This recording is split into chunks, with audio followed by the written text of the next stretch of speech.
Today we're looking at two new X-Men comic book releases. We've got X-Men #2 and Fallen Angels #1. So spoilers ahead for both of those issues. First one I read today was Fallen Angels #1, written by Bryan Hill with art by Szymon Kudranski. And this was an interesting book starring not quite Psylocke, not quite Wolverine, and not quite Cable. I'm actually doing my version today of Old Man Cable, the normal iteration of the character that we're mostly used to, the 90s version, the big shoulder pads, big gun version of Cable. But if you've been reading X-Men recently, you know that there's been some time-shifting shenanigans, and at this point, Cable is a teenager. So he's a bit of a side character. There's not much for him to do, honestly, in this issue, but it looks like he's going to be on a team with Psylocke, aka Quanon, aka Revanche, and Laura Linney, aka X-23, the female clone of Wolverine. So we could say this is really not quite Psylocke, not quite Wolverine, and not quite Cable on a team together. I mean, with a name like Fallen Angels, it almost seems appropriate. So what is the plot of this issue? Well, it starts with a little girl on a train, apparently doing drugs, and then blowing up the train. And so it seems like the Fallen Angels, if that is what they're going to call their team, is basically having to deal with this drug dealer. Like, that is the main antagonist of the title. And it draws a bit, it reminded me of the movie 21 Jump Street with the drug HFS that everyone was doing, but then would kill them. And then also, same sort of deal with the last Judge Dredd movie, Dredd. If you saw that one, everyone was doing slo-mo and then making poor decisions like jumping off of buildings. So very similar here. The drug in Fallen Angels is called Overclock. And the twist on this one is it's not just a chemical drug, it's a machine drug. It's like a little device you put on the back of your neck. So I guess my question is, do you have to buy one of those every time you buy the drug? Because it seems like that would be unnecessarily expensive. Another question you might have is, why are the X-Men, the Fallen Angels, even bothering with this situation in the first place? Well, it comes down to a literal call to action, a voice from beyond who also, there's a couple biblical references in here, but this voice from beyond just hits Psylocke, or the Quanon version of Psylocke, not the Betsy Braddock character, while she's meditating, and says, this is an important voice, the most important words you're ever going to hear. Go stop this drug dealer. And it does seem like there might be a personal connection. There's some flashbacks in the issue from when Quanon was a child assassin being trained by, I think, Matsuo and the Hand, the ninja clan. So there might be, again, a personal connection here to the drug dealer, name of Apoth, I think. And also there's, like I said, there's other biblical references like the Tetragrammaton, which I had to look that up myself, but basically this is, you've probably seen YHWH, Yahweh, or Yuhu, or however you want to call it, the ineffable, unpronounceable, true Israelite name of the one true God. That is the Tetragrammaton. So is that the villain of this piece? That would be an interesting stance to take. The one true God is the villain and a drug dealer. Not sure if that's the direction they're going with it. So we also see not Quanon, Laura Linney, X-23, and Team Cable. They're at I believe they're calling it the Carousel, just the place where everyone goes to dance on the island nation of Krakoa.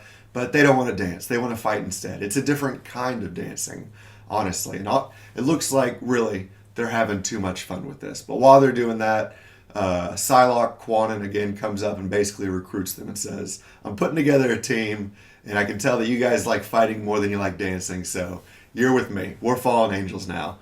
And we're going to go find who's dealing all these overclock drugs.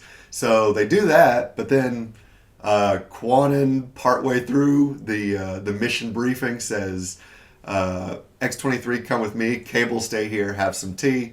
And then they just ditch Team Cable and go off to Tokyo by themselves. So the recruitment process was, I just have to say, kind of strange. But they go off to Tokyo, follow some leads, finding out where the drugs are coming from. And it turns out a lot of the drugs are just being forced onto children, and they're being used as suicide bombs. It's unclear because again, there's also these text pages in this issue about all the people that are using overclock, and they're just loving it. They're like, this is great. I'm getting the gigs. I'm having a good time. It feels like euphoria. Everything's slowing down a lot. It's just like those movies I mentioned.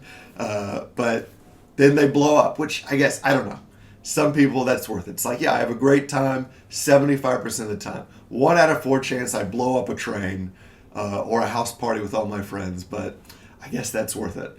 So, bottom line question, is this issue of Fallen Angels worth it? Well, if you like that kind of, gothic, photo-referenced sort of art, with a lot of darkness, a lot of blacks thrown on there. If you like the sort of look that a Spawn comic has, this might be a book for you. I'm gonna hold out on giving like a final criticism of the story until I read the next couple chapters, see where they're going with this. But as far as an opening hook goes, I do like that the call to action happens fairly early and we get into the purpose of the story. But on the other hand, there are some people who maybe would not enjoy this one as much because, like I said, it's not really the real quote unquote version of Psylocke, the Betsy Braddock character. It's not quite the aged up normal version of Cable like the one I'm drawing here, the old man Cable. It's Teen Cable.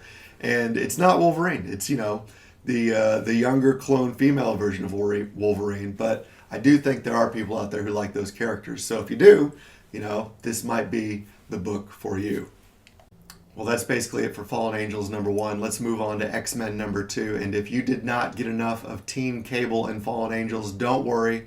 He plays a pretty prominent role in this new issue of X-Men as well, which if you read the first issue, this is focusing pretty heavily on the Summers family, and it looks like Cyclops is playing the role of a good father finally. If you know anything about this character going back to the 80s, he's had some hiccups in his relationships with his children.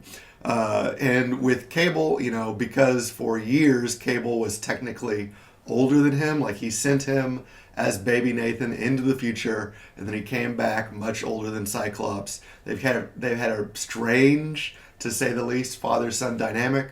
But now with Teen Cable, this I guess is the advantage of this de-aged version of the characters, that it seems appropriate for Cyclops to be taking him on a mission and treating him, like his son. But it's not just his son, his daughter from an alternate Days of Future Past timeline is also here, and that is Rachel Gray, aka Phoenix 2, aka now they just call her Prestige, which is a codename switch, I believe, from the Resurrection era of X-Men, and something that Hickman has decided to hold on to. I'm not quite sure what the meaning of the codename is. If someone in the comments could let me know why Prestige, that'd be great. But the plot of this issue is basically there is not just one large, seemingly sentient island in the ocean anymore with Krakoa. Now we've got the addition of a new island, Orako, and the X-Men have to go and investigate. So Cyclops takes his kid and he says, "Hey kids, you want to come with your old man and beat up some monsters on this new island?" And they're thrilled about it, especially Cable. He's got all his guns, all his bullets ready. That's his defining character trait after all, that he likes to shoot things and he has huge guns. I really love the art in this issue. Like, I'm a big fan of Leinil Francis Yu. I love the way he draws both natural objects and technological objects, and his costume designs and character. Just the characters always just look really cool. So I'm a big fan of that. I'm liking this series so far. Of these 2 issues, Fallen Angels and X-Men, if I had to recommend only one, I got to give the edge here to X-Men. But something I like about both these books this week, and the line of X-Men as a whole right now, is that it seems like they are following, all the titles are following each other. The sense of continuity is strong. There's multiple references in this week's issues to stuff that happened in books that came out a week or 2 ago, like the seeming death of Charles Xavier in X-Force 1 is cited in both Fallen Angels and X-Men. And also Cyclops mentions in X-Men 2 this week that, they'd be able to talk to this new island, or at least Krakoa, if Doug Ramsey was around. But someone had the great idea, Cyclops himself, to allow him to go hang out with the Starjammers in space, which was something that happened in New Mutants #1 fairly recently. So it's nice to see that degree of continuity. And again, I'm liking these issues. I'm going to continue to pick them up. I've got some favorites at this point. The favorites are basically the ones written by Hickman himself and the ones with art by Leinil Francis Yu especially. Love that guy's art. But the other stuff is still pretty good. I'm enjoying all of it. Let me know what you're thinking about this down in the comments below.